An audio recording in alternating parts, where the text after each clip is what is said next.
요나서 3장 1절 2절 제가 봉독합니다. 요나서 3장 여호와의 말씀이 두 번째 요나에게 임하니라. 이르시되 일어나 저 큰 성읍 니느웨로 가서 내가 내게 명한 바를 그들에게 선포하라 하신지라. 아멘. 오늘 요나서를 함께 3장 4장 전부 마감해 봅니다. 앞으로 20년 안팎에는 요나서를 다시 또 소개하기가 쉽지 않습니다. 강해 설교로 순서를 따라 진행을 하기 때문에, 그러니까 이 요나서 마지막 또 장면들을 잘 집중해서 이번 계기를 통해서 요나서의 핵심 내용들을 더욱 정확하게 잘 마음속에 간직해 가시기를 바랍니다. 요나서 3장 4장은 어떻게 보면 요나서의 가장 중심된 그러한 이제 장면이기도 합니다. 가장 놀라웠고 파격적인 그러한 장면들이 우리에게 소개가 됩니다. 선지자로 부름받은 요나가 하나님 앞에 따지고 대들고 또 하나님 앞에 원망하고 이러한 참 보기 드문, 구약에서는 거의 유일한 그러한 참 이상한 선지자의 그 모습을 보면서 이 요나서가 가르치는 것이 과연 무엇일까? 특별히 이러한 요나의 거친 모습들은 단지 니느웨의 그러한 이방인의 구원의 이러한 초점보다는 요나서의 이러한 그 초점은 요나 선지자의 이러한 거칠고 이렇게 하나님께 반항하고 하나님의 뜻에 순종하지 않으려고 하는 이러한 불순종의 이러한 모습들을 보면서 당시 북이스라엘의 여로보암 2세의 이러한 통치 아래 가장 종교적으로 예배적으로 부패되어 있고 또 생활 윤리에 있어서도 가장 부패되어 있는 이러한 북이스라엘의 이러한 타락과 불순종의 그러한 모습들을 선지자의 이러한 성격을 대변해서 하나님께서는 이스라엘 백성들의 죄를 책망하고 있는 이러한 심판과 형벌의 경고에 대한 내용으로 초점을 바라보는 것이 훨씬 더 맞을 것입니다. 요나서 3장 4장은 바로 그러한 니느웨의 구원의 문제는 별로 그렇게 크게 다루질 않습니다. 결국 요나가 자기 뜻대로 하나님이 움직여주지 않으니까, 요나가 자기가 원하는 대로 그렇게 하나님이 움직여가지 않으니까 결국 하나님을 향해서 하나님이 뭔가를 잘못한 것처럼, 하나님이 뭔가 실수한 것처럼, 뭔가 하나님께서 오류가 있은 것처럼 하나님을 향하여 대들고 따지고 원망하면서 그것도 몇 번에 걸쳐서 한 번, 두 번도 아니고 계속해서 그런 장면들이 반복이 되다가 갑자기 이야기가 확 중단이 됩니다. 그 이후에 요나가 충실하게 잘 회개해서 돌아왔는지에 대한 내용도 없어요. 니느웨가 그러면 그 회개가 잘 열매가 맺혀져서 거기에 교회가, 이방인 교회가 형성이 됐는지에 대한 언급도 없어요. 오히려 이제 조금 후에 우리가 이제 나훔서로 넘어가게 되면 결국 나훔서는 니느웨의 멸망에 대한 경고로 그 전체 장이 쏟아집니다. 거기에는 뭐 니느웨가 회개했다라는 얘기 단 한마디도 없습니다. 니느웨의 그 강팍함과 악함과 하나님을 거부하는 그러한 죄악됨에 대해서 반드시 하나님이 그들을 멸망시킬 것이다라고 하는 선지자의 아주 엄중한 경고와 형벌이 쏟아집니다. 그러니까 이런 큰 흐름에서 보게 되면 사실 니느웨가 진심으로 회개를 해서 바뀐 그러한 방향으로 보기에는 어려움이 있는 겁니다. 그래서 이방인의 구원에 대한 문제보다는 이스라엘 백성들이 도대체 이렇게까지 하나님의 말을 안 듣는가? 선지자가 이렇게까지 하나님의 말을 안 듣는가? 따지고 묻고 원망하고 불평하면서 요나 본인이 원하는 대로 하나님이 움직여야 된다라고 계속 고집을 피워가는, 요나의 뜻에 하나님이 따라줘야 된다라고 하는, 요나가 원하는 것을 하나님이 해주셔야 된다라고 하는 이러한 요나의 잘못된 신관, 잘못된 섭리관, 결국 이러한 신관과 섭리관의 곡해와 잘못됨을 하나님은 요나서를 통해서 북이스라엘 백성들, 바로 교회를 책망하고 싶어 하시는 것입니다. 오늘 우리 시대의 성도들을, 오늘 우리 시대의 잘못된 신관을 갖고 살아가는, 잘못된 섭리관을 갖고 살아가는, 하나님이 내 뜻에 따라 움직여야 된다라고, 하나님이 내가 원하는 만큼 움직여야 된다라고 하는 이런 기복주의, 번영주의, 물질주의, 성공주의, 이러한 기독교의 부패와 타락에 대해서 하나님은 책망하시는 것입니다. 우리가 원하는 대로, 우리가 갖고 싶은 대로, 우리가 욕망하는 대로 그렇게 하나님이 따라오시는 것이 아니라 하나님이 원하시는 대로, 하나님의 뜻대로 우리가 우리 자신의 욕망을 내려놓고 순종하고 복종하면서 그렇게 살아가는 것, 그게 신앙이다라는 걸 가르치는 겁니다. 이제 3장 4장에서는 아주 파격적인 막 하나님과 막 싸우는 그러한 장면이 이렇게 소개가 되는 구약 성경의 거의 유일한 장면입니다. 그래서 이 장면을 참 우리가 어떻게 적용하고 어떻게 받아들여야 되는지에 대해서도 굉장히 힘겨울 정도로 하나님을 향해서 막 싸우고 있는 그러한 요나의 이 선지자의 이러한 그 모습, 결국 이것은 불신앙의 그러한 구약의 교회, 또 불신앙의 오늘 우리들에게 책망하는 하나님의 그러한 말씀의 내용으로서 그 역할을 하고 있는 겁니다. 여호와의 말씀이 두 번째 이제 요나에게 이르시되 그러면 일어나서 이제 다시 한번 그 사명을 또 똑같이 주십니다. 저 큰 성읍 니느웨로 가라. 내가 내게 명한 바를 그들에게 선포하라. 하나님이 명령하신 것을 받들고 그 하나님이 명령하신 바대로 그렇게 예배드려야 되고, 하나님이 명령하신 바대로 우리가 그렇게 살아가야 된다라는 것. 이제 요나서를 보면 그 단어 하나에 아주 중요한 그 의미들을 담아내려고 애를 씁니다. 그래서 우리가 1장에서도 이렇게 보았던 것처럼 마침 하나님은 니느웨로 가라 그랬는데 거꾸로 다시스로 갈 때에 마침 배를 만났더라. 그리고 하나님이 또 대풍을 내리심에, 준비하심에, 예비하심에, 이런 표현들. 큰 물고기를 예비하심에, 큰 물고기에게 명령하심에, 이런 표현들. 이제 오늘 3장에서는 박넝쿨이 또 만들어지도록 요나의 그 사막에서의 요나의 더위를 가려주기 위해서 박넝쿨을, 나무가 갑자기 막 자라도록 그렇게 나무를 예비하심에, 그리고 또 요나의 이 불순종을 책망하기 위해서 벌레를 예비하심에, 벌레가 그 나무를 다 갉아먹어서 나무가 없어지도록 벌레를 예비하셨다는 것이. 그 사막 뜨거운 곳에 갑자기 희한한 벌레가, 나무를 갉아먹는 벌레가 갑자기 등장한 거예요. 어디서 나타났는지. 그래서는 나무를 싹 갉아먹어버려서 땡볕이 그냥 요나에게 임하는 겁니다.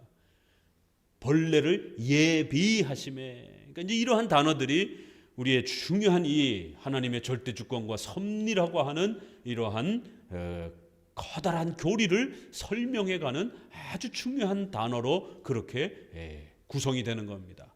하나님의 뜻대로, 하나님의 뜻을 돌이키사, 하나님의 뜻대로, 이제 이런 표현들. 여기 오늘 3장 2절에도 하나님이 명령하심에, 풍랑을 향하여 명령하시기도 하셨던 하나님, 물고기를 향하여 명령하셨던 하나님, 이제는 또 선지자에게 명령하셨다라고 이렇게 말하는 거예요. 3절 4절 같이 읽어봅니다.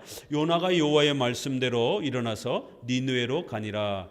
니느웨는 극히 큰 성읍이므로 3일 길이라. 요나가 그 성에 들어가며 곧 하룻길을 행하여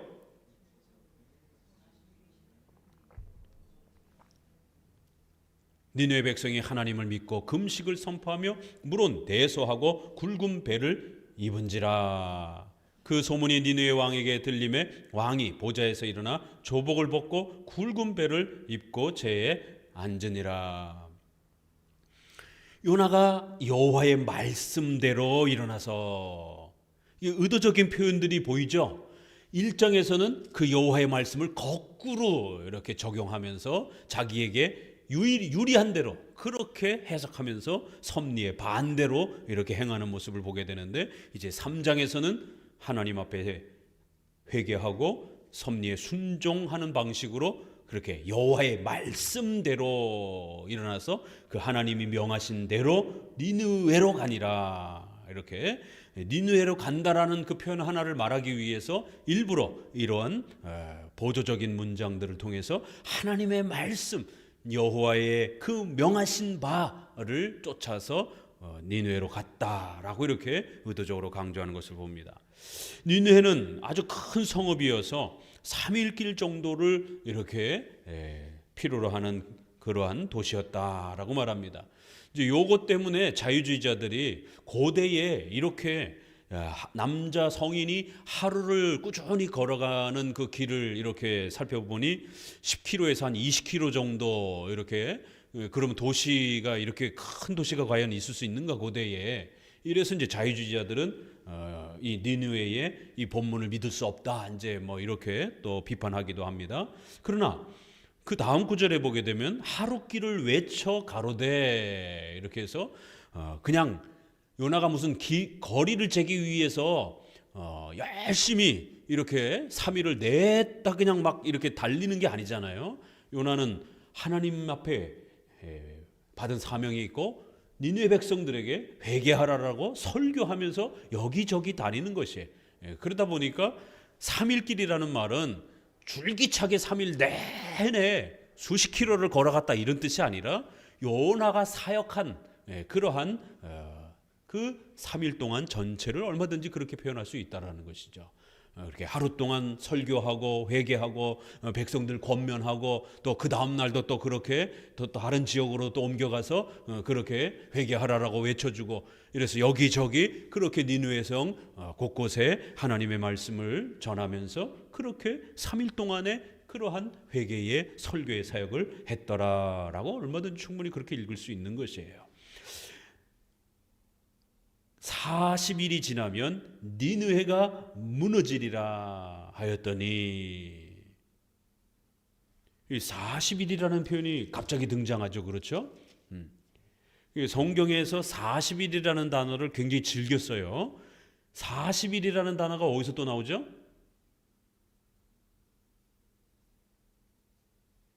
예수님이 40일 동안 그렇게 금식하셨다라고 나옵니다. 구약에는 모세가 40일 동안 2번 금식을 합니다. 이렇게 성경에서는 40이라는 단어, 사자라는 단어가 사방, 이렇게 해서 온 천지 만물, 이런 하나님의 통치를 표현하는 그러한 좋은 숫자로 이스라엘 백성들은 즐겼습니다. 그래서 40일이 지나면 니느웨가 무너질 것이다 라고 하니까 5절에 니느웨 백성이 하나님을 믿고 금식을 선포하고 무릎 대소하고 전부 다 근신하면서 그렇게 행했다라고 말합니다. 그래서 이제 이 5절 말씀에서 니느웨 백성들이 전통적으로 이스라엘을 계속 괴롭혀왔고 이스라엘을 침략해왔고 결국에는 722년에 이스라엘을 멸망시킵니다. 그러니까 결국 우리나라와 일본, 우리나라와 중국 이런 관계처럼 지정학적으로 곁에 있다 보니까 계속 그 강대국의 힘을 가지고 이스라엘을 괴롭히고 침략하고, 그래서 이스라엘 백성들에게 있어서는 아주 원수 나라죠.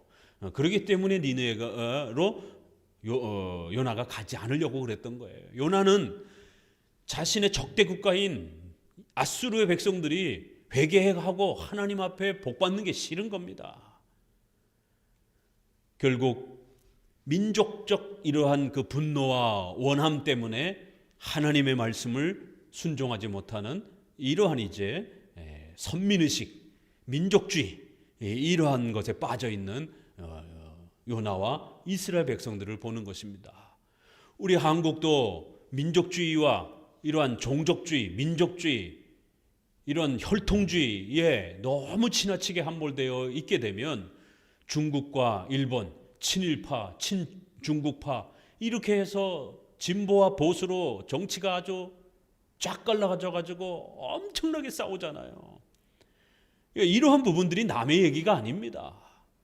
오히려 남북의 갈등과 진보와 보수의 갈등을 예수 그리스도의 사랑과 피로 하나 되게 만들어야 되는데 오히려 교회가 더 그 싸움을 부채질하는, 왜요? 교회가 그런 민족주의의 정치적 심령과 이데올로기에 빠져 있어서 일본 사람들한테는 전도하기 싫은 거예요. 중국 사람들한테는 전도하기 싫은 거예요. 중국 사람들은 왠지 꺼름직한 거예요. 일본 사람들은 왠지 꺼름직한 거예요. 주변에 가서 길을 누가 물어도 미국 사람이라든가 이런 사람들이 길을 물으면 친절하게 가르쳐 주지만 일본 사람이 뭔가 길을 물으면 퉁명스러운 겁니다. 기독교인조차도 그냥 뼛속 깊이 싫은 거예요. 이러면 안 된다라는 겁니다. 요나가 이제 딱 그런 것이죠. 북이스라엘이 그냥 아수르는 그냥 뼛속 깊이 싫은 겁니다. 그냥 자자손손 대대로 늘 북이스라엘을 침략하여서 그들의 재산을 빼앗아가고 일가 친척을 죽인 이런 원수의 나라인데 좋겠어요? 그렇지만 하나님께서 이스라엘 백성들을 제사장의 나라로 그렇게 삼아서 이웃에 또 복음을 전하는 사명을 주셨다라면 우리의 원수처럼 행동한 사람들에게도 복음을 전해야 되는 것입니다. 싫은 사람한테는 전도하지 않고 평소에 나랑 친하게 지냈던 사람들에게만 전도하고 이러면 여전히 우리는 민족주의, 혈통주의,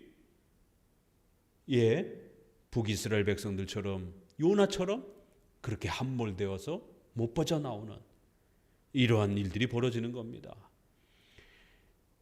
결국 요나는 아수르 백성들이 회개하는 게 아주 정말 싫었고 그들이 회개한다라면 그동안 이스라엘 백성들을 괴롭혔던 것에 대한 그 억울함 또 그 보복하고 싶었던 마음 이런 부분들이 결국 해소가 되질 않잖아요. 이제 뒤에 이제 이런 핑계가 나오는 거예요. 보십시오. 제가 니네로 안 갔던 이유는 바로 하나님이 이렇게 용서를 해주셨기 때문에 그럴까봐 용서하실까봐 안 간 겁니다. 저 사람들 아수르 사람들은 너무너무 얄미운데 하나님이 용서하실까봐 그래서 안 간 겁니다. 그러니까 하나님이 요나야 그게 말이 되는 소리냐 그게?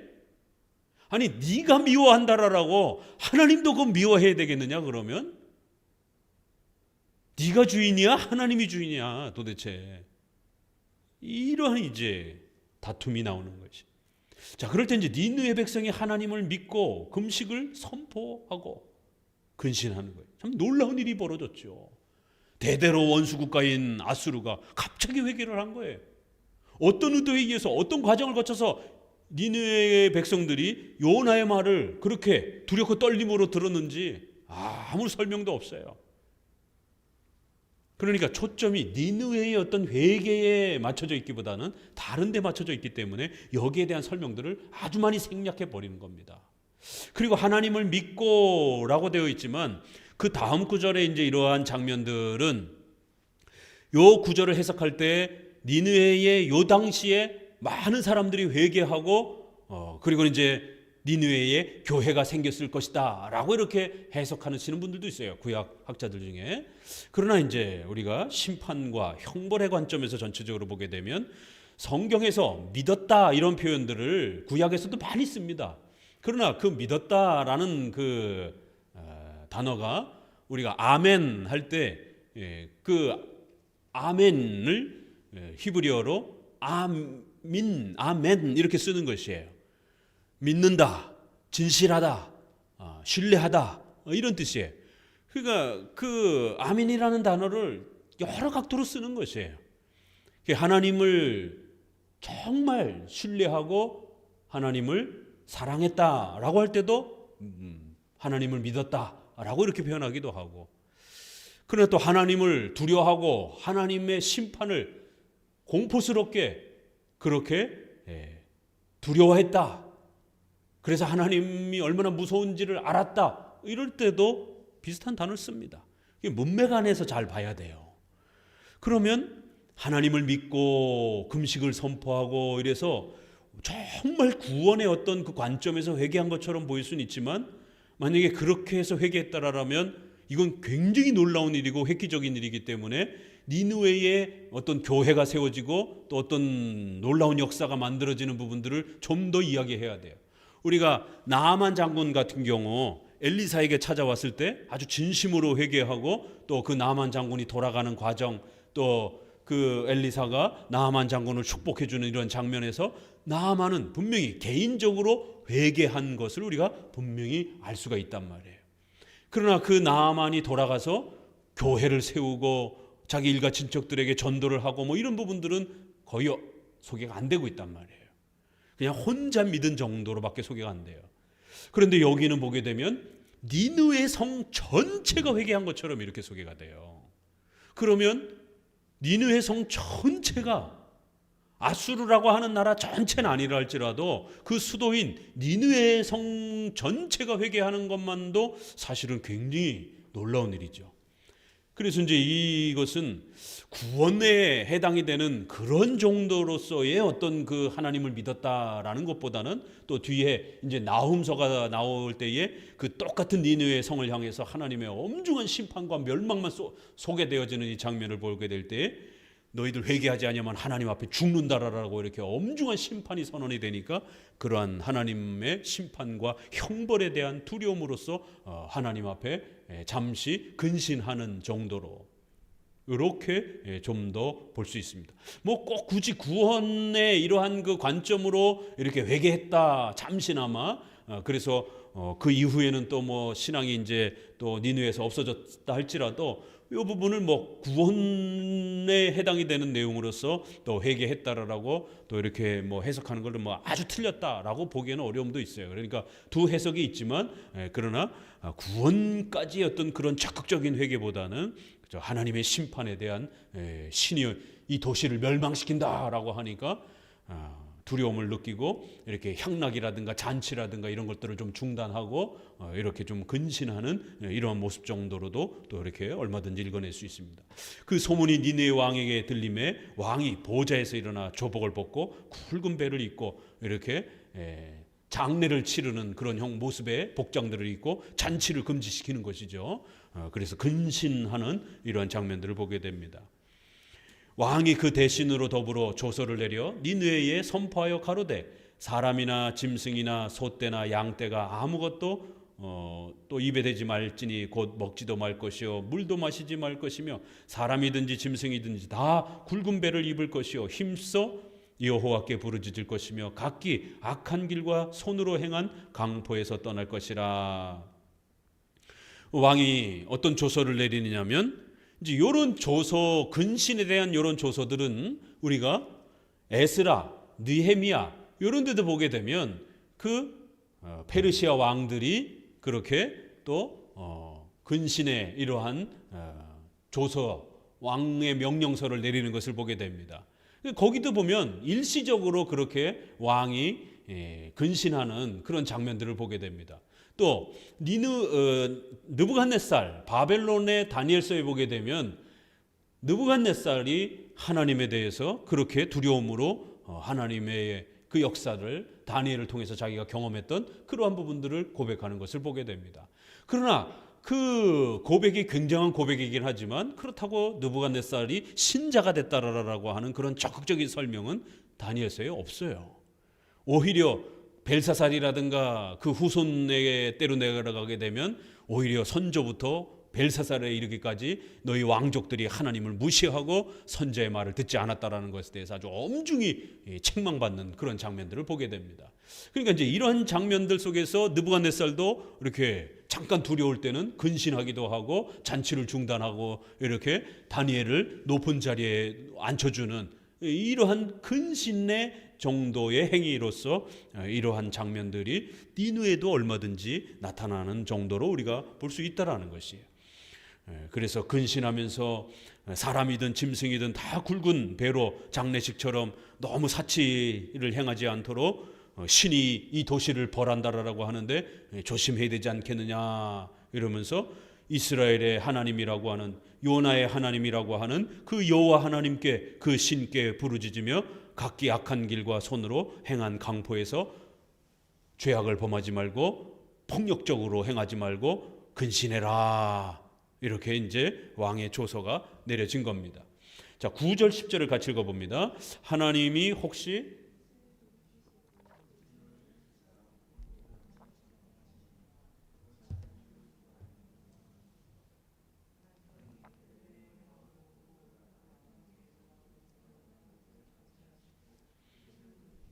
그들에게 내리리라 말씀하신 재앙을 내리지 아니하시니라. 결국 3장에서는 가장 중요한 핵심은 니느웨가 회개했다라고 하는 어떤 이런 초점보다는 9절 10절 하나님이 뜻을 돌이키셨다라는 것, 이게 초점인 겁니다. 그러니까 어디에다가 초점을 두고 읽을 것이냐가 이제 이렇게 차이가 나는 거예요.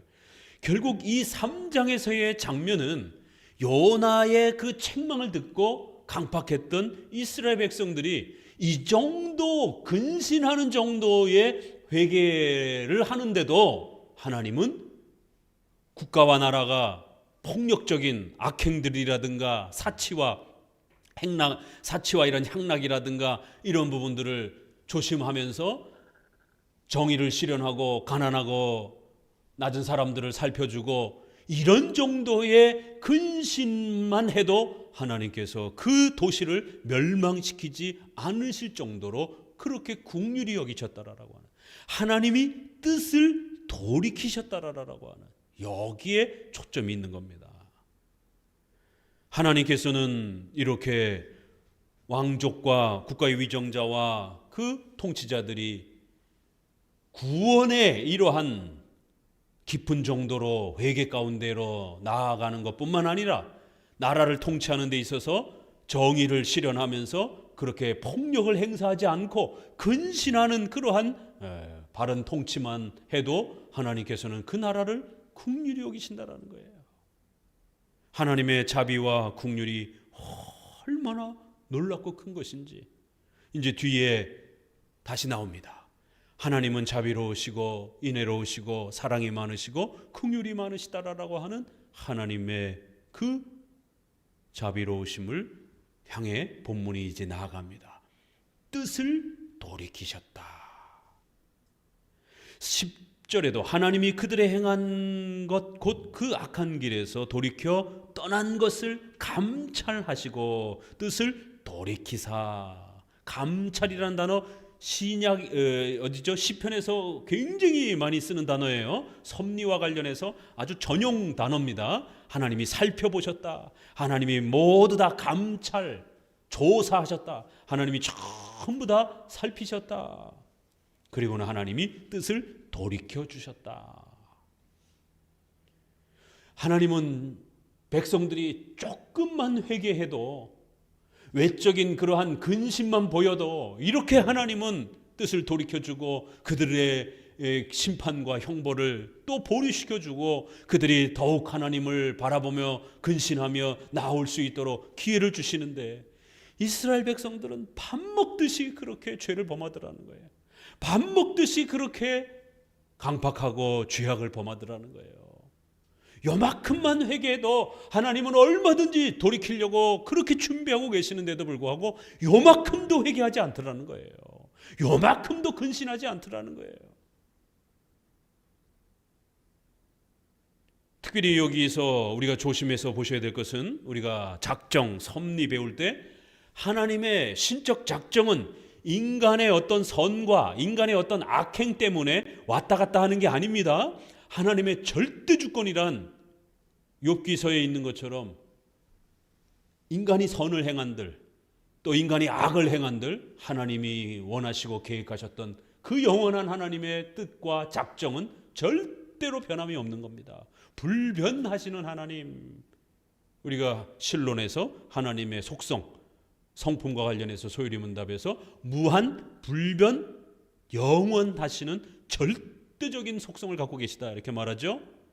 웨스민스터 소요리 문답 4문, 하나님은 어떤 분이십니까? 하나님은 영이시니, 하나님은 절대 지존자시니, 이렇게 첫 문장을 고백하고 무한, 불변, 영원하시다라고 세 단어를 절대적 속성으로 고백하고 나머지 7개의 속성에 하나님은 존재와 자비와 선하심과 인자하심이 또 풍성하시다라고 이렇게 표현하는 거예요. 1, 3, 7 법칙 꼭 기억하라고 그랬죠. 하나님은 불변하시는 분이에요. 절대적 속성, 하나님의 신적 작정에서는 불변하시는 것이에요. 인간이 선을 많이 행한다고 해서 하나님의 그 계획하셨던 게 바뀌는 게 아니에요.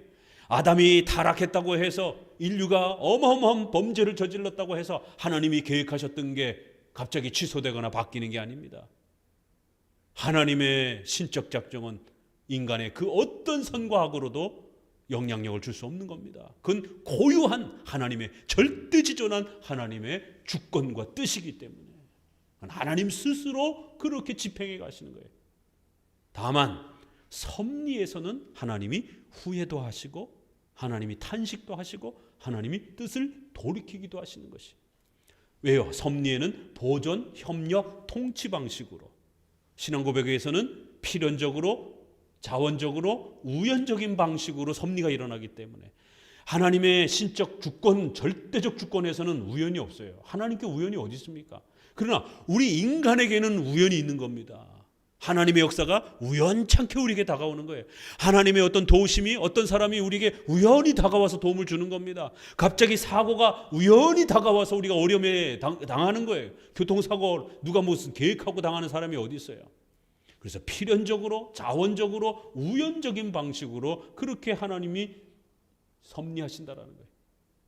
하나님의 절대 주권은 제1원인, 섭리에서 우리 인간의 의지를 도구로 사용하시는 방식은 제2원인, 인간의 이러한 의지를 하나님이 사용하셔서 우리가 선을 행하면 복을 주시고 악을 행하면 형벌을 내리시는, 그래서 회개하면 또 복을 주시는, 뜻을 돌이켜 주시는 것이, 이건 섭리와 관련된 표현이에요.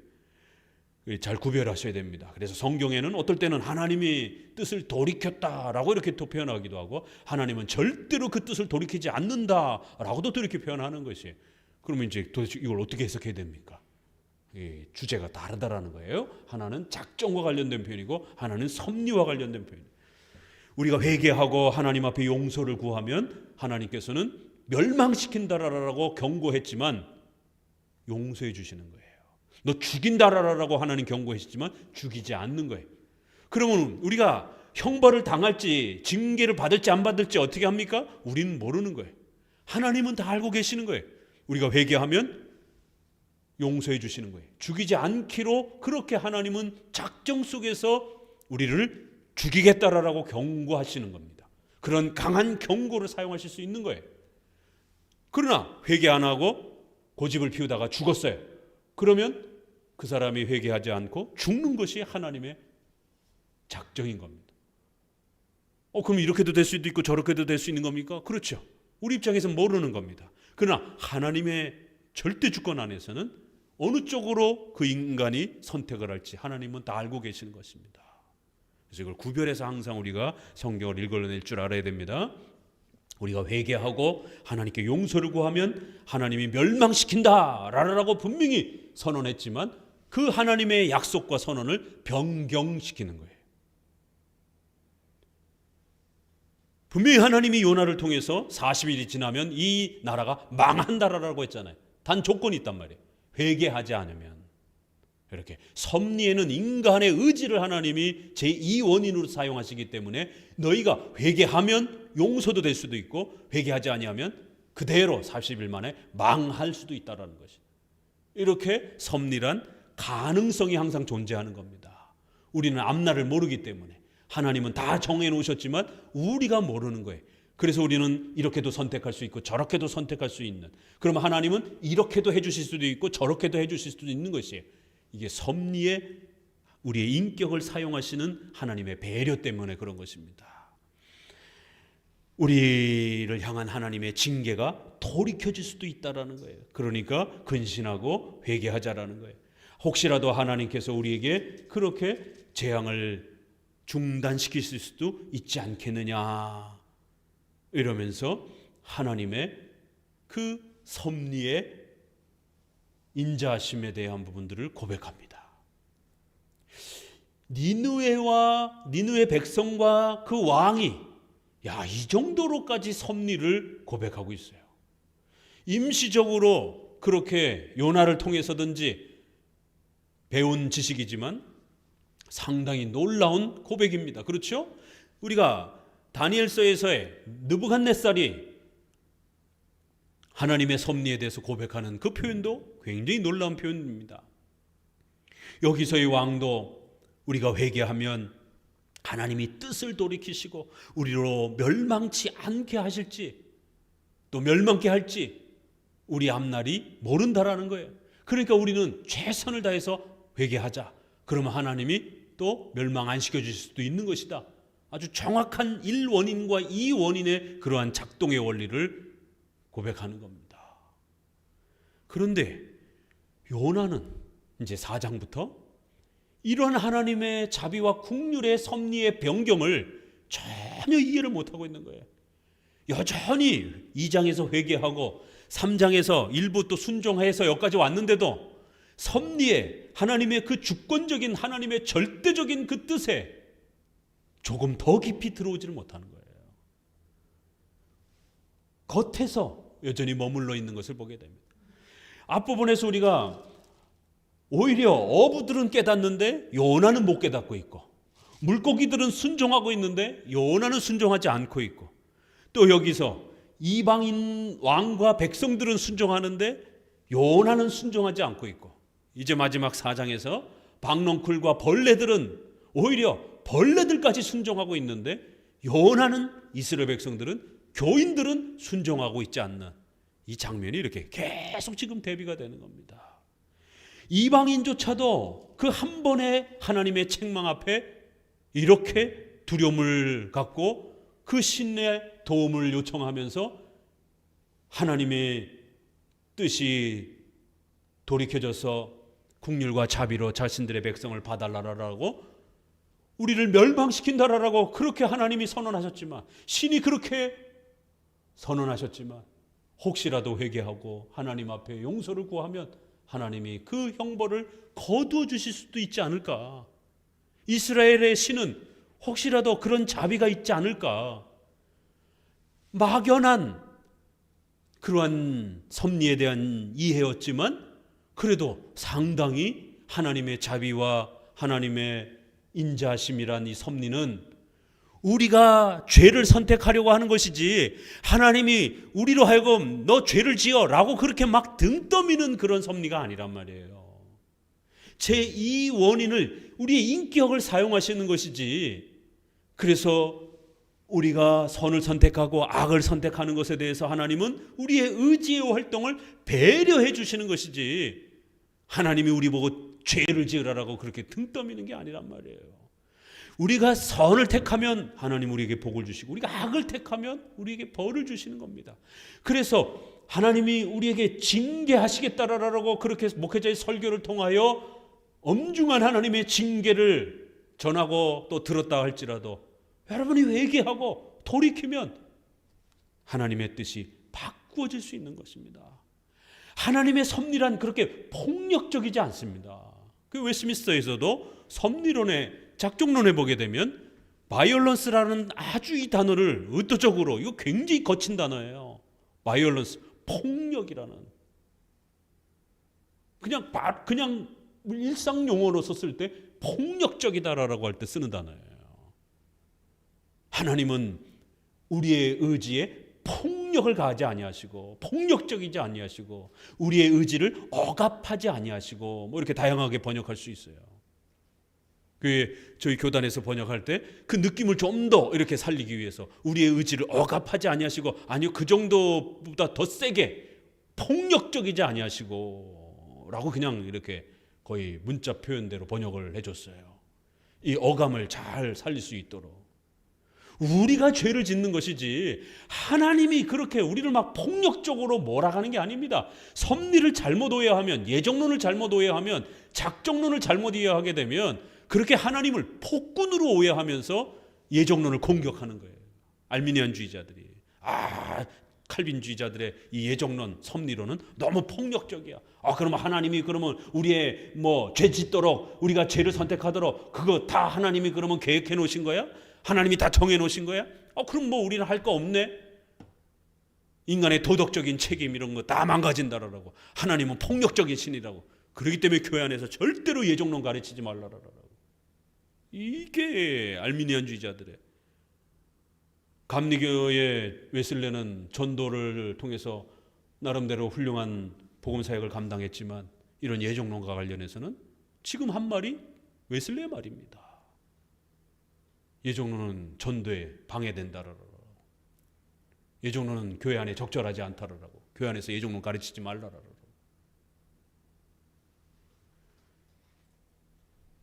요나는 이제 4장 들어서면서부터 섭리에 대해서 너무 이해를 못하고 있는 거예요. 섭리는 하나님의 속성, 성품의 그 기초로부터 나오는 하나님의 위대한 그 하나님의 모습인 겁니다. 결국 하나님의 자비와 인자심과 선하심을 전혀 이해하지 못하는, 마치 요나가 원하는 대로 하나님이 그렇게 움직여야 되는 것처럼 그런 식으로 적용해야 되고 있는 겁니다. 4절을 보면은요, 같이 읽어봅니다. 요나가 심히 싫어하고 노하여 여호와께 기도하여 가로되 라고 말씀하지 아니하였나니까. 그러므로 내가 빨리 다시스로 도망하였사오니 주께서는 은혜로우시며 자비로우시며 노하기를 더디하시며 이내가 크사 뜻을 돌이켜 재앙을 내리시지 아니하시는 줄 하나님이신 줄 내가 알았음이니이다. 야, 얼마나 뻔뻔스러운 말입니까? 얼마나 기가 막힌 말입니까 이게. 자기의 죄를 하나님의 섭리 때문이라라고 이렇게 핑계를 대는 거예요. 하나님의 섭리가 마치 죄를 짓게 만드는 것처럼. 이게 오늘날 섭리, 예정교리를 잘못 이해할 때 이런 일이 벌어지잖아요. 자기가 잘못해놓고 마치 하나님의 뜻과 섭리 때문에 내가 이렇게 할 수밖에 없는 것처럼. 우리 성도들에게도 섭리론 처음 가르치고 성도들이 처음 섭리론 배우면 이런 반응들이 나타납니다. 그래서 알미니안주의나 복음주의권 내에서는 이런 이유 때문에 예정론을, 섭리론을 아주 공격하는 겁니다. 싫어하는 겁니다. 섭리론 가르치게 되면 성도들 머리만 커지고 자신의 죄에 대한 책임을 등한시하고 하나님은 악을 짓는 폭력을 행사하는 분인 것처럼 이렇게 위험하다라고. 예정론을 가르치게 되면 성도들 나태해진다라고, 게을러진다라고, 운명론과 숙명론에 빠진다라고. 자기가 죄를 져놓고도 마치 하나님의 섭리 때문에 죄를 진 것처럼. 왜요? 실제적으로 성도들이 아직 초급 단계에서는 그런 반응들이 나타납니다. 실제로. 그러니까 목회자들이 기겁을 하고 이거 예정론 가르치면 안 되겠구나. 섭리론 가르치면 안 되겠구나. 교회 전도도 안 하는 거예요. 그러니까 교회 자립도 안 되고. 세상 사람들은요, 복 받기 위해서라도 목숨을 걸고 주일 성수합니다. 복 받는다고 하니까. 자식들 잘 된다고 하니까. 전도 많이 하면 복 받는다고 하니까. 그래서 주일 성수와 이러한 전도가 하나의 구원의 조건처럼 이렇게까지 높여져 있어요. 죽기 살기로 전도하는 거예요. 죽기 살기로 주일 성수를 합니다. 수요 예배도 마찬가지예요. 될 수 있으면 교회 직분자들은 더더욱 교회 수요 예배, 현장 예배에 참석하는 것이 원칙입니다. 그런 형편을 마련하기 위해서 교회 근처로 이사를 조정하는 겁니다. 특별히 일반 성도들도 될 수 있으면 그렇게 살아가야 돼요. 그러나 이제 현대의 또 직장의 문제라든가 이런 부분 때문에 어쩔 수 없이 또 우리가 이렇게 수요 예배 현장에 참석하지 못하는 거를 다른 방법으로 그 설교를 묵상을 한다든가 설교 글을 또 설교를 녹음한다든가 최근에는 이렇게 동영상을 통해서 실시간으로 또 이렇게 수요 예배가 진행이 되면 최소한 그러면 그 시간만큼이라도 할애를 해서 자기의 있는 처소에서 수요 예배를 지켜간다든가 뭔가 어떤 대책이 있어야 될 것 아니겠어요? 나는 거리가 머니까 수요 예배 안 참석해도 돼. 이러면 경건의 이러한 귀한 기회들을 잃어버리게 되는 거예요. 이건 원칙이 아닙니다. 부득이함으로 허용한 거를 남용하고 이용하고 악용하면 안 되는 거예요. 그러면 신앙이 곤두박질 칩니다. 직장 때문에 정 어쩔 수 없다라면 과거에는 목사님들이 설교를 전부 다 써서 남겼기 때문에 그거를 복사해서 집에서 읽는다든가 수요예배 설교를 읽는다든가 돌아가면서 읽는다든가 아니면 녹음을 해주면 그걸 청취한다든가 대체를 해야 되는 겁니다. 본인이 수요예배 때 뭐 직장에 연장 근무라든가 잔업이라든가 이런 것 때문에 못 오게 된다라면 그 시간에 참여를 못했다 할지라도 그 설교의 내용을 가지기 위해서 다른 방법으로라도 대체를 해서 채워 넣어야 되는 겁니다. 그래서 목사님이 수요예배 출석이라도 체크하라는 것이에요.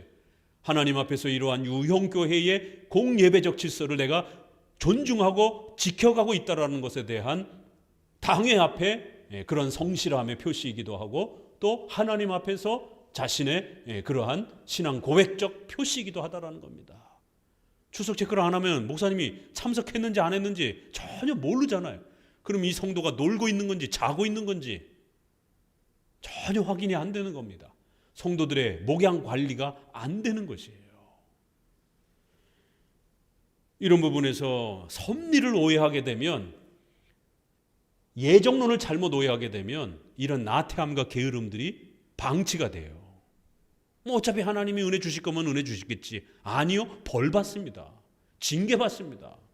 그 게으름 때문에 원칙을 지키지 않는 우리의 의지와 우리의 신앙의 경건의 노력과 훈련을 하나님께서 도구로 사용하신단 말이에요. 여러분이 원하는 걸 얻고 싶으면 유형교회의 예배적 질서를 반드시 지켜가야만이 그 수단을 통해서 복을 주시는 겁니다.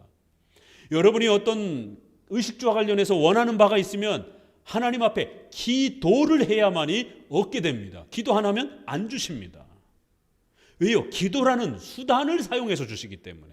우리가 밥을 먹을 때 숟가락이 반드시 있어야 되는 것처럼 유형교회적 예배적 질서를 통해서도 기도를 통해서 또 성찬을 통해서 이런 유형교회적 은혜의 수단들을 사용하는 조건 아래에서 하나님께서 응답해 주시고 복을 주시는 것이에요. 인간의 의지를 사용하는 겁니다. 하나님 수단으로. 하나님이 누가 하나님의 자녀인지 다 예정되어 있죠. 그렇지만 반드시 회개와 신앙이라는 구원의 수단을 통해서 우리를 교회로 초대해 주시고 하나님 앞에 신자로서의 이 위대함으로 그가 나올 수 있도록 신앙과 회개라는 수단이 사용되어지는 겁니다. 예정된 자일지라도 그래서 우리는 구원론에서 부르심, 소명, 중생, 회개, 신앙, 칭의, 논리적 순서를 이렇게 잡는 겁니다. 부르심과 중생을 통해서 거듭난 자일할지라도 신앙과 회개가 이루어지지 않으면 내가 거듭난지 안 거듭났는지 내 스스로 외적으로 확인을 할 수가 없다라는 거예요. 내적으로. 왜요? 소명과 중생은 하나님의 내적인 그런 성령의 초자연적 역사이기 때문에 우리의 어떤 감정하고 상관없이 일어나는 그러한 신비한 역사이기 때문에 못 느낀단 말이에요. 우리가 어디서 느끼느냐? 내가 신자인 걸 어디서 느끼느냐? 신앙, 회개, 신앙 단계의 외적인 수단을 사용할 때 하나님 잘못했습니다. 교회 나가겠습니다. 신앙, 회개. 그 고백이 있어야만이 반드시 이신칭의 양자의 혜택이 확증된다는 것이에요.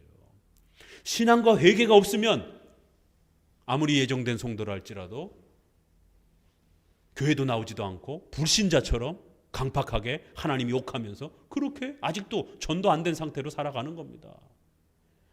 섭리란 이렇게 하나님께서 그 수단을 사용하시는 거예요. 그리고는 우리가 회개하면 하나님께서는 은혜와 자비와 용서를 베푸시면서 그 섭리를 고쳐주시는 거예요. 섭리의 계획이 변경되도록 하시는 것입니다. 우리 눈에는 그렇게 변경되게 보이는 거예요. 하나님은 변경하는 게 아니에요. 우리 눈에 변경되는 것처럼 보이는 겁니다. 요나는 이 위대한 하나님의 섭리, 인간의 의지를 사용하시는 구원의 이런 수단을 사용하시는 은혜의 수단들을 사용하시는 이런 하나님의 위대한 섭리의 통치 방식. 그래서 우리를 신앙으로 초대할 때도 반드시 교회를 사용하고 목사를 사용하고 전도를 사용하고 신앙과 회개를 사용하는, 또 우리의 생활 속에서 복 주실 때도 반드시 국가를 사용하시고 또 직장을 사용하셔서 여러분에게 먹을 걸 공급해 주는 거예요. 하늘에서 갑자기 양식이 뚝뚝 떨어지는 거 아닙니다. 그렇게 바라보다가 다 굶어 죽습니다.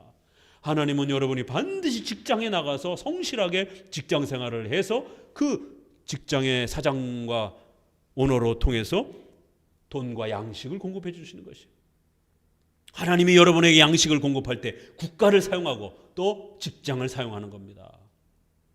또 우리의 의식주를 사용하셔서 더위와 추위에서 우리의 생명이 보존되도록 그렇게 지켜주시는 거예요. 여러분이 추위를 대비하지 않으면 다 얼어 죽습니다. 생명의 보호를 받고 싶으면, 건강을 유지하고 싶으면 반드시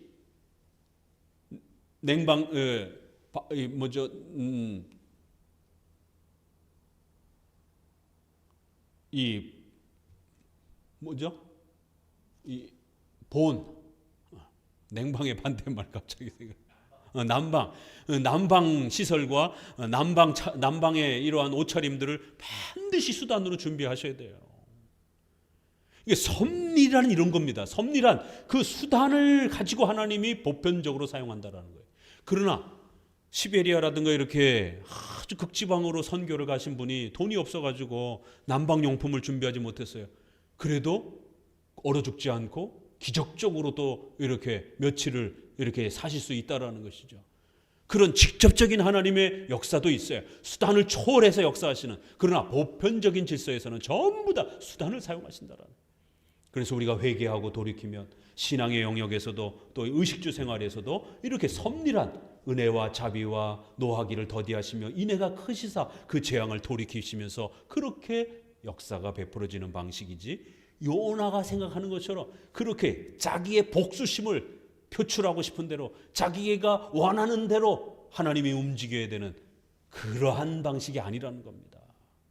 자, 출애굽기 3장 14절을 같이 읽어보도록 합니다. 이 구절이 출애굽기 34장 6절입니다. 이 유명한 구절입니다. 이게 소율이 문답의 사문에 연결되는 출애굽기 34장 6절 7절 같이 읽습니다. 여호와께서 그 앞으로 지나시며 반포하시되 여호와루라 여호와루라 자비롭고 은혜롭고 노하기를 더디하고 인자와 진실이 많은 하나님이로라. 인자를 천대까지 베풀며 악과 과실과 죄를 용서하나 형벌받을 자는 결단코 면제하지 않고 아비의 악을 자여손 3, 4대까지 보응하리라. 모세가 하나님이 어떤 분인지 좀 가르쳐 주세요, 보여주세요 라고 하니까 이걸 가르쳐 주신 거예요. 하나님은 선에 대해서는 자비로우시고 은혜로우시고 인애로우시고 악에 대해서는 하나님 아주 엄중하게 벌을 내리시는 그러한 분이다. 이 소율이 문답에서는 영원, 불변, 무한 이렇게 절대적 속성을 고백하고 나머지 7개는 존재와 자비와 공의와 신실하심과 사랑과 인애가 풍성하신 하나님이다 라고 7개의 속성을 이야기하는 거예요. 바로 그런 하나님이기 때문에 섭리를 집행하실 때 우리의 의지와 인간의 마음에 폭력을 가하지 아니하시고 인간의 의지를 그렇게 하나님이 사용하시는 겁니다. 우리 인간의 의지에다가 모든 역사를 그 힘을 다 맡겨놓는 건 아니에요. 사용하시는 것뿐이지. 다 우리 손에 달린 것처럼 또 이렇게 말하면 또 알미니안주의가 되고 인본주의가 돼버리죠. 인간의 손에 모든 역사가 달린 것처럼 하나님의 힘이 아니라 인간의 힘의 역사가 움직이는 것처럼 이런 이제 또 오해가 되는 것이죠. 그러나 또 거꾸로 그렇다고 해서 섭리를 우리 인간의 욕망을 따라 자기가 원하는 바대로 하나님을 그렇게 무슨 마치 비서처럼 이렇게 사용하는 이러한 잘못된 신간도 문제가 되는 겁니다. 요나는 이방 왕만치도 섭리를 이해를 못하고 있는 거예요. 요나가 심히 싫어하고 이게 히브리어의 아주 전형적인 강조체입니다. 너무너무 싫어하고 이런 표현이에요. 노하여. 보세요. 심이라는 강조체, 싫어하고 노하여. 그리고 싫어하여, 노하여라는 단어도 강조체 동사들이에요. 정말 아주 진절머리가 나게 싫어하고 뭐 이런 번역을 하면 됩니다. 바로 내가 고국에 있을 때 안 간다고 했지 않습니까? 바로 하나님이 이렇게,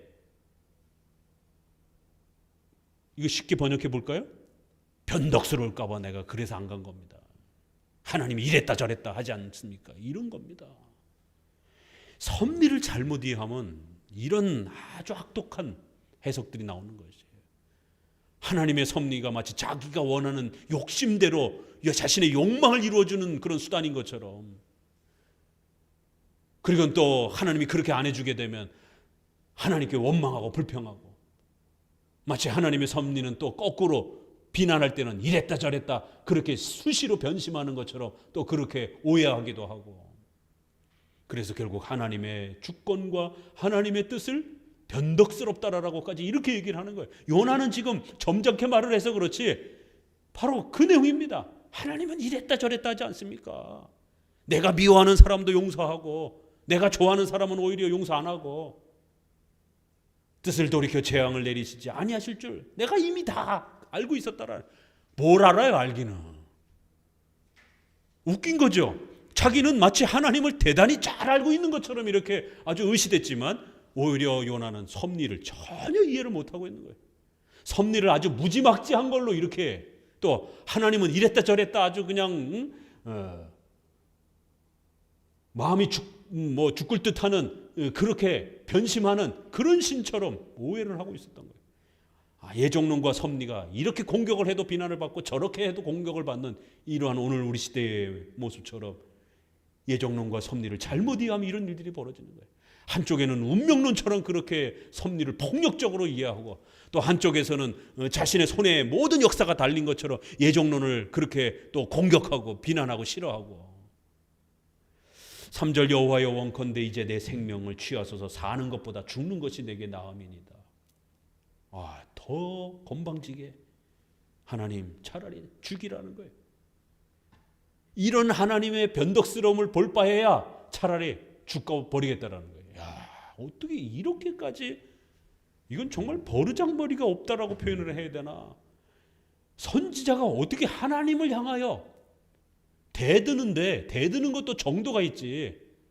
이거 우리 한국 문화에다가 이걸 적용해 보게 되면 우리 많이 떠오르는 장면 나오죠. 싸울 때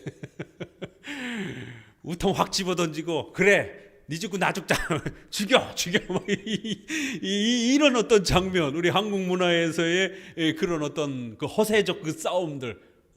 그래 오늘 어디 죽어보자.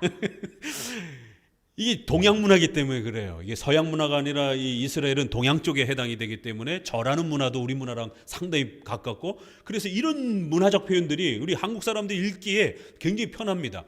그러나 이제 서양 사람들이 볼 때는 신에게 이렇게 뭔가 절을 하고 신에게 막 그래 죽여 막 이런 식의 어떤 대들음이 굉장히 좀 이상하죠. 그렇지만 이제 우리 문화, 동양적 문화에서는 좀 이런 문화들이 익숙해인 부분들이 있기 때문에 이런 부분을 읽을 때 요나가 얼마큼 대들었는가가 훨씬 더, 그래 차라리 죽여 어디 죽여보세요. 저들이 용서되어지는 걸 볼 바에야 차라리 죽고 말지. 어떻게 선지자가 이렇게까지 하나님의 섭리를 곡해하고 오해하고 지 멋대로 해석하고 자기가 원하는 대로만 그렇게 섭리를 적용하려고 그러고. 여호와께서 이르시되 너의 성냄이 어찌 합당하냐. 하나님이 이제 3번의 질문을 합니다. 그래서 요나서는 참 재밌는 게 아주 역동적이고, 하나님이 아담과 하와에게 질문하신 것처럼 요나야 너의 성냄이 어찌 합당하냐. 요나야 왜 화내느냐. 요나야 너 왜 화를 내는 거야. 내가 너에게 잘못했니?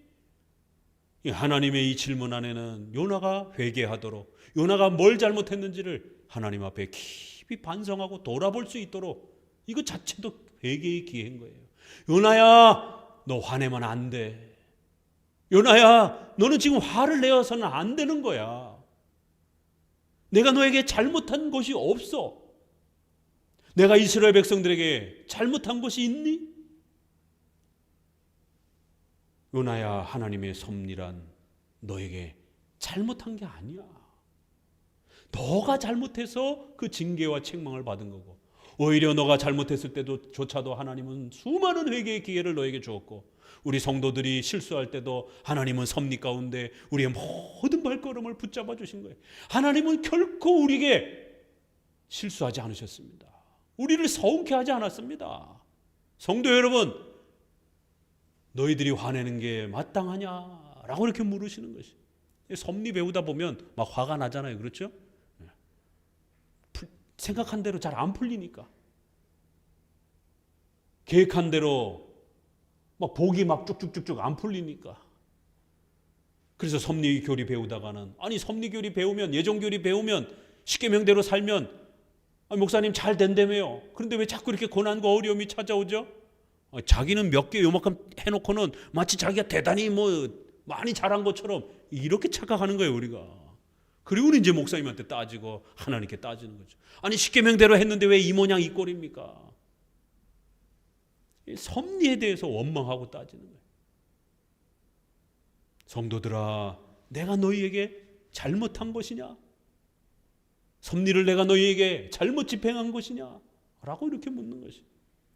너의 성냄이 어찌 합당하냐? 내가 너에게 섭리를 잘못 집행한 거냐? 요나야, 너가 왜 화를 내는 거냐? 요나가 회개했어야 돼요. 그런데 기회를 놓쳐버립니다. 5절에 요나가 성에서 나가서 그 성 동편에 앉되 거기서 자기를 위하여 초막을 짓고 그 그늘 아래 앉아서 성읍이 어떻게 되는 것을 보려 하니라. 회개를 해야지 어디 어떻게 되나 두고 보자 이러고 가고 있는 거예요. 아니 하나님이 용서해 주셨으면 안 망하는 거지, 뭘 또 그걸 가갖고 망할 걸, 혹시라도 망하지 않을까, 자신의 그러한 섭리적 기대감, 자기가 원했던 그러한 섭리적 욕망, 자기가 원했던 그러한 기대, 계속 섭리를 자기의 욕심을 이루는 걸로 이렇게 착각을 하는 거예요. 하나님이 요나의 뜻대로 움직여야 되는 것처럼, 그래도 혹시라도 멸망하지 않을까 하고는 어떻게 되나 지켜보려고 동편에 가고 초막을 짓고 지켜보더라는 것이. 지켜볼 게 아니라 하나님이 용서해 주셨으면 멸망하지 않는 거죠. 6절, 하나님이 여호와께서 박넝쿨을 준비하사 요나 위에 가리우게 하셨으니 이는 그 머리를 위하여 그늘이 지게 하며 그 괴로움을 면케 하려 하심이었더라. 요나가 박넝쿨을 인하여 심히 기뻐하였더니. 햇볕의 사막 기후에 얼마나 뜨겁습니까? 하나님이 박넝쿨을 갑자기 확 나무가 자라게 해서 그렇게 햇볕을 가리워서 요나를 보호해 주는 거예요. 여기서도 또 하나님의 자비와 인자심이, 근신하는 정도의 회개만 했어도 그 니느웨를 용서해 주시는 이런 하나님의 자비, 또 그렇게 고집세고 원망하고 하나님을 향하여 따졌던 이 요나를 향해서도 또 요나가 더위에 지쳐서 혹시라도 생명의 위협을 당할까 봐 하나님은 박넝쿨을 준비해서 그늘을 만들어 주시는, 박넝쿨을 준비하사 예비하사, 이거 다 섭리와 관련된 그런 표현들이에요. 그랬더니 요나가 그 그늘 짓는 것 때문에 아주 기뻐하더라는 거예요. 그렇지, 나는 선지자니까 이런 기적도 일어나는 거지, 이렇게 또 착각하는 거예요. 하나님이 이렇게까지 고집불통이었던 요나를 도와주시는 이 장면 아래 요나는 회개를 했어야 되는 거예요. 하나님, 지금 제가 어디 와 있는 겁니까? 하나님은 용서해 주셔서 망하지 않게 하겠다고 했는데 저는 여전히 망했으면 하고 쳐다보고 있었습니다. 하나님, 잘못했습니다. 섭리를 내 욕망을 이루는 그런 도구처럼 생각했습니다. 하나님 용서해 주세요. 섭리를 다시 배우고 하나님의 뜻에 순종하기를 원합니다. 이렇게 갔어야 되는데 오히려 박넝쿨은 기뻐하면서 하나님의 섭리에 대해서는 기뻐하지 않는, 참, 하나님이 주신 도는 기뻐하면서 하나님의 십계명의 뜻에는 싫어하는 이러한 우리의 강박함들을 봅니다. 7절, 하나님이 벌레를 준비하사 이튿날 새벽에 그 박넝쿨을 씹게 하심에 곧 시드니라. 해가 뜰 때 하나님이 뜨거운 동풍을 준비하셨고 해는 요나의 머리에 쬐매 요나가 혼곤하여 스스로 죽기를 구하여 가로되 사는 것보다 죽는 것이 내게 나으니라. 하나님이 요나에게 이르시되 내가 이 박넝쿨로 인하여 성냄이 어찌 합당하냐? 그가 대답하되 내가 성내어 죽을지라도 합당하나이다. 하나님이 한 번 또 물으십니다. 갑자기 벌레가 나타나가지고 싹 없어진 거예요, 하루아침에. 그러자 성질이 나갔고 요나가 그럴 것 같으면 주지를 말든지 왜 이 박넝쿨을 줬다가 뺐습니까? 아니 아예 안 주는 것보다 낫잖아요. 그래도 잠시 더위를 피했잖아요. 아니 그걸 준 하나님이 잘못입니까? 아니 잠시 의식주의 도움을 입었어요. 그럼 아예 안 입은 것보다 낫잖아요. 아니 줬다라고 불평을 하는 겁니다. 이게 왜 줬다 뺐느냐라고 불평을 하는 거예요. 아니 그럼 하나님이 아예 처음부터 아예 안 주실 수도 있는 거예요. 그러나 잠시라도 그래도 피할 수 있도록 회복할 수 있도록 의식주를 허락하시는 것도 오히려 은혜인 겁니다. 그런데 이번에는 지금은 이제 니느웨 문제가 아니에요. 그렇죠? 그러니까 이제 이게 니느웨의 회개가 초점이 아니라는 거예요. 그러니까 지금 니느웨 얘기는 어디로 쑥 넘어가 버렸어요. 지금 뭘 갖고 싸워요? 박넝쿨 갖고 싸우고 있는 거예요. 박넝쿨하고 벌레 때문에 싸우고 있는 거예요. 아니 박넝쿨을 줄 때는 언제고 이놈의 벌레는 또 이거 뭡니까? 왜 벌레가 등장을 해가지고 그나마 더위를 가리고 있던 이 나무가 다 없어졌지 않습니까? 아니 하나님 뭐 이럽니까? 아니 줄려면 좀 꾸준히 주고 지속적으로 주시지. 아니 줬다가 또 뺏는 건 또 뭡니까? 지금은 박넝쿨하고 벌레 갖고 싸우고 있는 거예요. 참 하나님 입장에서 얼마나 기가 막힙니까? 아니 요나야 내가 너한테 잘못했니? 아니 반나절이라도 그늘에서 너가 서늘하게 더위를 피했으면 그것도 감사한 거지. 그럼 너 하루 종일 그 땡볕에 너 그러면 있다면 너 죽을 수도 있었어. 아니 내가 너에게 잘못했니? 이 박넝쿨 때문에 성냄이 어찌 합당하냐. 지금은 니네 문제가 아니에요. 이 박넝쿨 때문에 너가 지금 화를 내고 있는데 이 박넝쿨 때문에 너가 지금 화를 내는 게 지금 당연한 거냐? 내가 섭리 안에서 너에게 잘못했니? 그러자 내가 성내어 죽기까지 할지라도 마땅하다라는 거예요. 하나님 잘못했다라는 거예요. 아니 줬다 뺏었기 때문에 제가 더 힘들지 않습니까? 그러니까 하나님은 잘못한 게 분명히 맞습니다. 아니 이런 뻔뻔스러운 논리가 어디 있어요? 죽을까지라도 죽을지언정 내가 화내는 게 마땅하다라는 거예요. 하나님은 잘못했다라는 거예요. 이럴 거면 안 주는 게 더 나을 수도 있다라는 거예요. 아니 이런 얼렁뚱땅 논리가 어디 있어요? 두 번째 물으시는 것이 10절 여호와께서 가라사대 내가 수고도 아니하였고 배양도 아니하였고 하룻밤에 났다가 하룻밤에 망한 이 박넝쿨을 내가 아꼈거든. 하물며 이 큰 성읍 니느웨에는 좌우를 분변치 못하는 자가 12만여 명이요 육축도 많이 있나니 내가 아끼는 것이 어찌 합당하지 아니하냐. 이렇게 하루아침에 이게 표현 보세요. 이거 전형적인 섭리 표현입니다. 하나님의 절대 주권적인 그러한 신론의 표현들이잖아요. 우리의 의식주, 우리의 건강 이거 전부 우리가 한 게 아니라는 거예요. 네 손으로 만든 게 아니라는 거예요. 너가 열심히 해서 읽은 게 아니라는 거예요. 전부 다 하나님이 주신 거라는 거예요. 내가 수고도 아니하고 내가 기르지도 아니하고 내가 내 힘으로 내 공로로 만든 것도 아니라는 거예요. 우리가 태어나서 살고 이렇게 우리의 직장, 가정, 국가 모든 게 하나님의 은혜라는 거예요. 이런 하나하나에 대해서 우리가 즐기고 그 혜택을 누리는 것 이거 전부 다 하나님의 섭리의 은혜라는 거예요. 그런데 하나님께서 십계명을 우리에게 요구하고 하나님의 뜻에 순종하라라고 요구했다고 해서 화내고 원망하고 불평하는 게 어찌 합당하냐. 이 세 번째 질문은 요나에게 묻지 않습니다. 우리에게 묻는 거예요.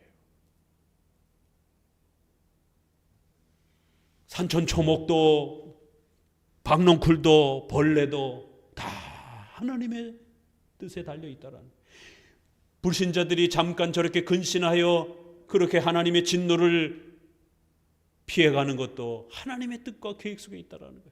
하물며 너희들은 왜 회개를 안 하는 거냐라는 거예요. 이러한 모든 역사도 하나님이 아끼신다라면 잠깐 그들을 용서해 줄 수도 있는 것이고, 죄가 관영치 않다라면 조금 더 징벌을 지연시킬 수도 있는 것이고, 그래서 그들이 회개하고 돌아오도록, 국가가 망가지지 않도록. 그 국가가 망가지게 되면 당장 교회가 피해를 입잖아요. 그러니까 좀 더 모자란 정부를 할지라도 하나님이 좀 더 아끼면서 내버려 둔다라는 것이, 이런 모든 하나님의 섭리적 주권적 뜻이 우리 성도들에게 잘못된 겁니까? 우리 성도들이 조금 불편하다라고 해서 하나님이 실수한 겁니까? 마지막 질문은 요나가 대답도 안 하고 있어요. 왜요? 요나의 대답이 중요한 게 아니라 이 글을 읽고 있는 이스라엘 백성들, 오늘 이 말씀을 읽고 듣고 있는 우리들에게 던지는 질문이기 때문에 그런 것입니다. 성도 여러분, 하나님께서 이렇게 하나님의 절대 주권과 섭리로 행하시는 이런 모든 역사가 불편하십니까? 라고 묻는 거예요. 억울하십니까? 라고 묻는 것이. 하나님이 이렇게 우리와 다르게 또 이러한 역사들을 아끼고 또 하나님의 계획 속에서 살피시는 것이 불편합니까? 라고 묻는 거죠. 내가 원하는 대로, 우리가 원하는 대로 당장 망해야 되고, 내 원수들이 당장 없어져야 되고, 우리 원대로 하나님의 섭리가 그렇게 움직여 가야 되는 겁니까? 다양하게 물을 수 있는 것이. 대답하라는 겁니다. 어떻게 대답할 것이냐라는 거예요.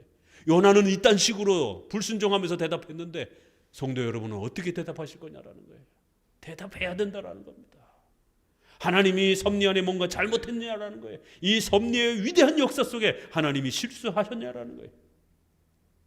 아니라는 겁니다.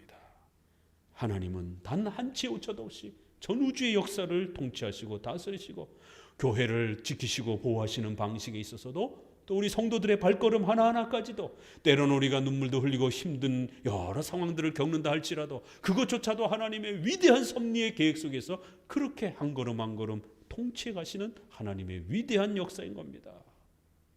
때로는 잠시 우리에게 불편하고 우리가 원하는 바대로 이루어지지 않는다 할지라도 섭리란 우리가 원하는 바대로가 아니라 하나님이 원하시는 뜻대로 그렇게 진행되는 것이, 하나님은 자비로우시고 은혜로우시고 노하기를 더디하시는 이러한 위대한 하나님의 역사를 우리가 좀 더 배울 수 있도록 그렇게 섭리의 방향이 때로는 좀 더 우리에게 힘들게 와닿기도 하는 겁니다. 왜요? 바로 이 하나님의 속성을 우리가 배우는 것이 가장 중요하기 때문에. 신비한 체험을 하는 게 중요한 게 아니라, 돈을 버는 게 중요한 게 아니라, 바로 하나님은 어떤 분이십니까? 하나님은 영이시며 무한불변 영원하시며 주께서는 은혜로우시며 자비로우시며 노하기를 더디하시는 이러한 하나님이심을 섭리를 통해서 부단히 배워가는 것이, 하나님이 이런 분이구나, 하나님을 알아가는 것입니다. 오늘 요나서를 마치면서 이렇게 요나서는 굉장히 놀라운 이런 장면들을 우리에게 아주 역동적으로 소개하면서 하나님의 뜻에 불순종하는, 하나님의 섭리를 곡해하고 남용하고 악용하는 이런 이스라엘 백성들의 불신앙들을 책망하면서 신앙이란 무엇인지, 하나님의 절대 주권과 섭리 앞에 우리가 순종하며 살아가는 것이 무엇인지를 하나님께서는 우리에게 가르치고 또 말씀하시는 것입니다. 이 마지막 질문은 하나님의 섭리 안에서 행하시는 이 위대한 역사들이 잘못된 것이냐라고 물고 계시는 이 마지막 질문은 저와 여러분 모두가 오늘 대답해야 되는 그러한 질문이기도 하는 것입니다.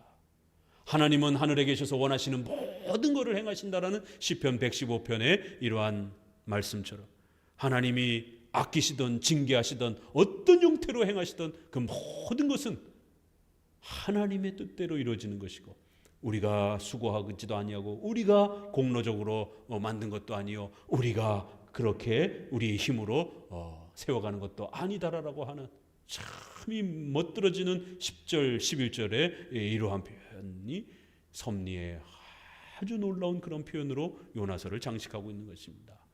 우리 성도들도 이 요나서를 통해서 불순종과 강팍함으로 섭리를 악용하고 곡해하는 쪽으로 나가는 게 아니라 오히려 회개하고 근신하며 하나님의 섭리에 순종하는 쪽으로 더욱 배워가는 성도들 되시기를 주의 말씀으로 권면을 드립니다.